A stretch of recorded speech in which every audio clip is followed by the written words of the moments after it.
magiging masaya ang gabi nito kung hindi rin dahil sa mga P-pop artists na nakasama natin tonight. SB19 acknowledges P-pop groups Horizon Alamat G22 Kaya in Watson's Playlist 2024.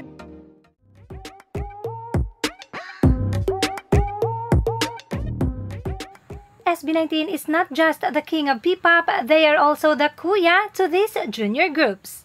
And so, here are the kuyas acknowledging and showing appreciation to the P-pop groups they are with in the Watson's Playlist Concert 2024.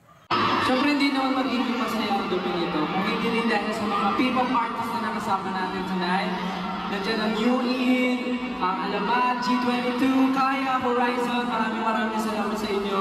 Sana naging memorable para sa inyong lahat. Show na ito ngayong gabi dahil para sa amin isa itong napakagandang movement for